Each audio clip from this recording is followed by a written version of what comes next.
Ladies and gentlemen, new narrative is drop. New narrative is drop. Now, it's not even fully new. It's something that's been bubbling for a while now. Shout out to Chiggs, you know, my intellectual, curious Nigerian brother, Kaduki. He got this video about Joe Budden going off on Kendrick Lamar, or speaking on Kendrick Lamar, saying that Kendrick Lamar does not interview with black people, only interviews on white platforms. Now, I'm a little confused about that because I did some research, but let's watch this, what Chiggs got to say about it. You know what I mean? We're going to watch a little bit of it. Go check out the rest of the video on his channel. Please go subscribe to Chiggs. Let him know you came from this video. You know what I mean? You know what to do, Chiggs. I find him. You know, I like Chick Smooth. Chick Smooth is somebody I really enjoy listening to on YouTube because Chick just got an intellectual curiosity about that. Dog, that'll never not be funny. I don't know why that's funny. Charlotte may be like, she's got an intellectual curiosity. That's the best part. Ah, man, say it ain't so, you guys. They got him. They got Joe Budden in the spin cycle. Now, one of the many downfalls about podcasting is that you talk so much There is so much. Something about the reason why I love doing Chiggs' content, not only because he's another fellow Nigerian and another fellow black man, and I just want to push his channel and support him. We basically told that, you feel me, by our elders, like, nigga, you see another, you better to further notice. I mean, that's your brother. Anyway, but also Chiggs has this dry delivery that just, oh man, they got him. I don't know why that's so funny. Maybe it reminds me of some of my uncles and shit. The many downfalls about podcasting is that you talk so much every single day, every single week, that eventually the truth about how you really feel about somebody is always going to show. Somebody go get punched TDE on the phone. Somebody go call my man's AD from Community. We gotta resolve this issue ASAP. Now, after Jay-Z's interview last week with GQ, a lot of people started having discourse about the outlets and platform that he chose. A lot of people criticized Jay-Z for sitting down with GQ and not giving his man's Memphis Bleak, who just started his own podcast, an interview. Now, Now, I can see people saying that stuff, right? The whole Jay-Z went to a white platform, we're going to talk about that too, is a little weird because he had a black man interviewing him. And I'm going to tell you something, because I did the research. If we start saying things are not black, even if it's a black person show, and we're saying they're no longer black because they're under white companies, then we could essentially just say there's really no black platforms. Trust me, I did the research. And if we're going to start going, oh no, it has to be, it has to be under a black company, it has to be created by a black company, it's like, bro, there are not, and if that's the case, a lot of the things we consider black platforms are not black platforms, but we're going to go into that too. So Joe can't be saying that that's where I wanted to start it off. We can't say that a platform that's under like a white platform or like under white money, I don't even know, or under like a white is no longer a black platform. Because if that's the case, there's basically no black platforms. But let's get right to it. Because once you start understanding what Viacom owns and shit, you start going, oh, well then never mind, there's no black platforms. But before we get even further into this, hold on. I got to keep the bonnet next to me now because it's becoming such a recurring character that y'all rocking with. Bonnet screw here, ladies and gentlemen. You know what time it is. About 20%, statistics shows about only 20% of the people watching this are subscribed. It's not your fault. You know the speech I give. We forget. We got things going on. There's channels I've been watching for years that I have forgot to subscribe to. I just need you right now before we go further on. Take the time out. Hit that subscribe button. And people be asking me, School, what can I do to support the channel? Do you need me to go get some stuff from the village, some merch? Do you need me to go buy your album? Yeah, go do all that. But the easiest, freest way of getting this channel to the next step, hit that subscribe button, hit that like button, and drop a comment. Those three things will take us to the next level. We're trying to get to 2 million subscribers. Okay, my bad.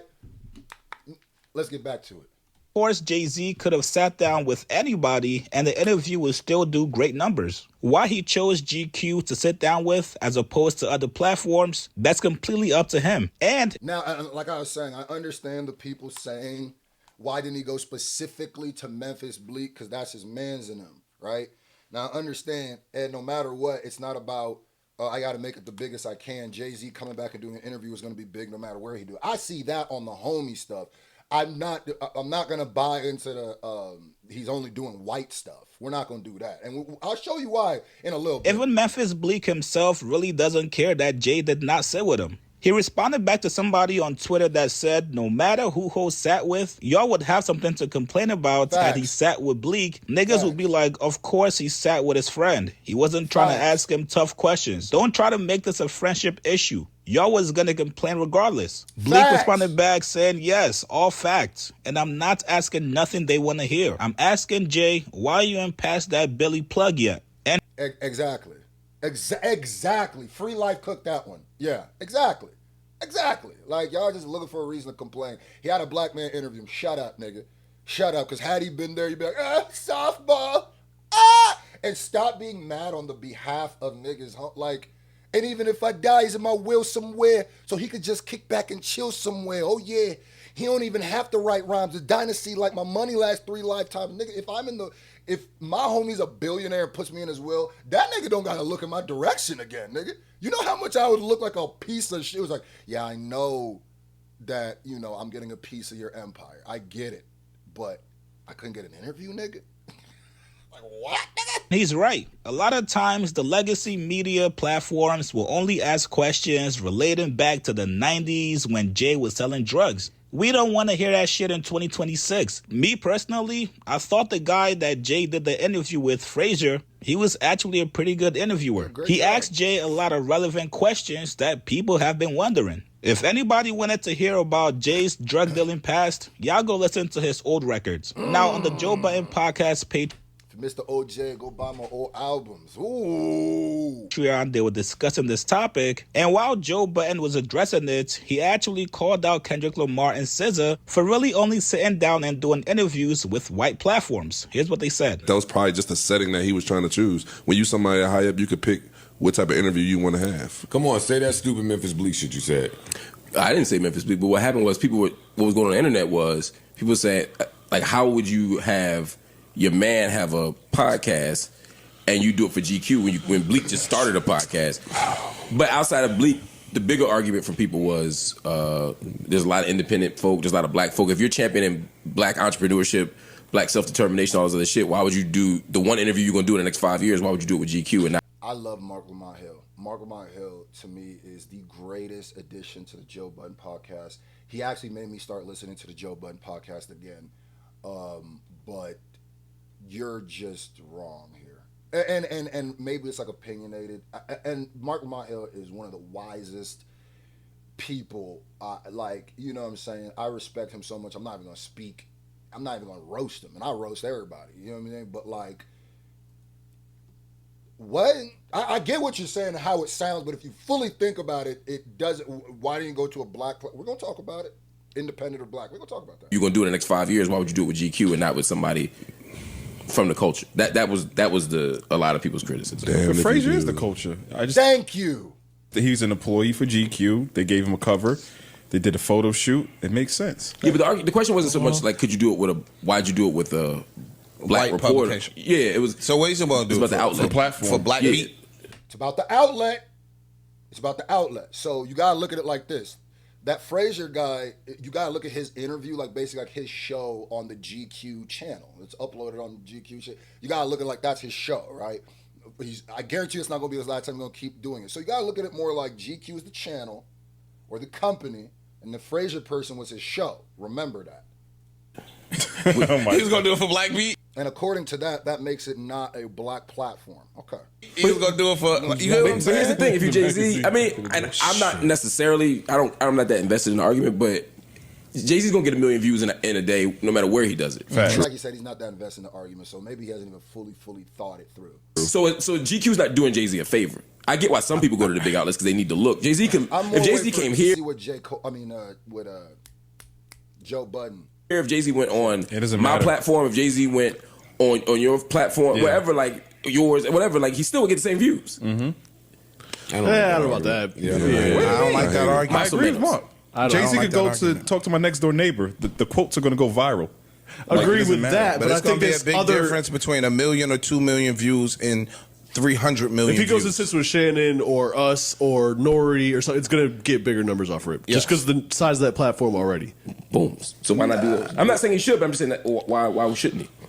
Because he can. I think it was the setting. That's me. I think it was just the setting that he was looking for. And we don't come along with photoshops and pictures and Correct. a spread. He had a spread in GQ. And also to hold legacy defense, brand. he sat down with Ellie and B. Dot. He sat down with New York Times. He's done a Breakfast Vanity Club interview. Fair, all of them. He's Yeah. literally done almost all of them. So I mean, how at what point can he not just I did not know this clip was gonna be this long. pop it, get his shit off, get his art shit off? Yeah. The moment. Because I'm gonna cook this whole thing as soon as I'm not mad at the GQ choice. I'm just telling you wanna that, fast forward to that we were Joe's just part, talking but I don't about know before where the it show what a lot of the responses to were to the interview. This isn't my fight. I think the moment is is too big right now. died on the hill, It's anniversaries for So, two Mark, projects that are really important to. I'm sorry, I gotta fast forward. I gotta hear what Joe said. I'm sorry. The New Shout out York to Imani. Times. Yeah, that's- ish.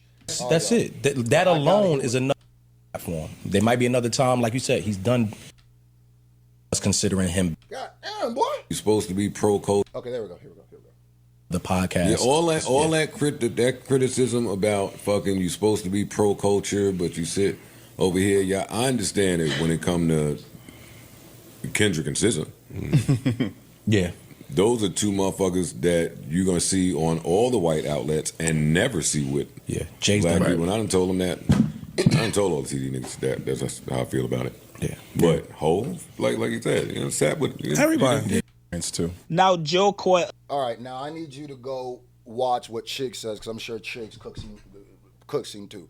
But here's the thing I don't understand about this narrative. They said Kendrick Lamar only interviews with white platforms. Now, like I said, we cannot say that we have to look at the show. We have to look at the show. We cannot look at the channel or we cannot look at the company under it. Because if that is your litmus test for what is black, then guess what, nigga?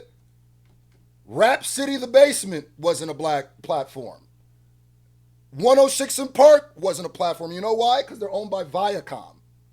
BET is owned by Viacom. So if you're saying that the company trumps the actual show, then you're saying that that's not a black platform, that's not a hip-hop platform, that's not culture. And you know what else you would be saying is not culture? Yo MTV Raps. Is that what y'all willing to do? Like this throwing the baby out with the bathwater culture is getting out of hand. Is that what we're trying to do? So that can't be what you're saying, right? So we're talking about the show. So we're not going to talk about the companies that own them. Because Joe, isn't half your show owned by Ian Schwartzman? Didn't Ian Schwartzman, doesn't he have a chunk of his show? So technically, if it's about the owners, is this a fully black show? Is your thing a fully black platform? How much was Ian sponsoring and paying for the... What are we talking about? So you can't be saying that if you're saying your platform is black. And if you want to even extrapolate it, your show is on YouTube, which is owned by Google. So what? So you got to be saying the show. So if your show is black, then we got to talk about... Okay, so then I went to Kendrick Lamar's last 10 interviews, and I did this, the AI overlords answer this. So I went, what are Kendrick Lamar's last 10 interviews, right? And I might miss some here. Correct me if I miss some in the comment section. But the Super Bowl halftime show interview. So let's see. Open link in new tab. Who was that with? Nadeska and Ebro. Two black people. Nadeska and Ebro have a show on Apple Music that is a black show, a hip-hop show, or a cultural show. It talks about the culture. Like, since when is Ebro and Nadeska now? So that interviewed with them, and then before that, who'd he go to? The Apple Music one, I think it's the same John. Yeah, it's the same one. Then he did the one with Timothy Chalamet. Okay, that was a white person. But then let's keep going. Big Boy's Neighborhood in 2025. Big Boy's Neighborhood. First of all, Kendrick Lamar doesn't do a lot of interviews in general. So, Big Boy's Neighborhood, Nadeska and Ebro show, pop-out discussion. What is this? Okay, so that's just little stuff right there. The Chanel Day Free conversation. So though he went for Chanel, which is a white company, the show or the person that he made interview him was a black person. The Harper's Bazaar interview, you could say that's a white platform. Who did he make interview him? SZA. So if you're going to give Jay-Z a pass for having that dude interview him and he's a part of the culture, then how is SZA and Dave Free not a part of the culture? I'm listing nothing but black people. Timothy Chalamet and Zane Lowe. Matter of fact, he even got an interview with this little black girl, Jazzy TV Reviews. Jazzy World TV. What are we talking? What are we talking about? I'm confused of what this narrative is. Maybe help me. Maybe I'm wrong. Maybe I'm missing something. And then I had to go, okay, AI overlords. Now let me just Google. Let me go to YouTube, type in Kendrick Lamar interviews, and let me see the interviews that YouTube gives me. And then I went, Hot 97, Ebro, Nadeska. Next one, Ebro. Not Nadeska on the first one. It's just Ebro, Hot 97. Second one, Ebro, Nadeska. Third one, GQ. Rick Rubin. Rick Rubin's white, but Rick Rubin's not a part of the culture? Rick Rubin's not a part of the culture. All right, well then Def Jam ain't a part of the culture. Throw that whole shit away then. If that's the case. Throw it away then, if that's the case. Huh? Zane Lowe. Okay, so far Zane Lowe, the dude from Dune, Timothy Chalamet, and do I even count Rick Rubin? That's not even fair. And Rick Rubin. But then Hard Knock TV, another Hot 97, Breakfast Club, 3 black people. There's the Timothy Chalamet, Big Boy TV. He has a bunch of Big Boy TVs. I'm pretty sure, if I'm not wrong, the most recurring interviews he has is on Big Boy TV, if I'm not sure. So my question is, what are these white shows and platforms that he's doing so much more than he's doing black shows?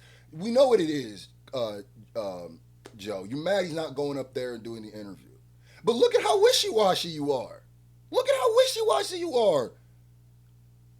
Somebody explain to me, why is there such a narrative that Kendrick Lamar only goes to white people when the majority of his interviews, his biggest interviews, and his most recurring interviews are all with black people? He has a Jazzy World TV interview, bro.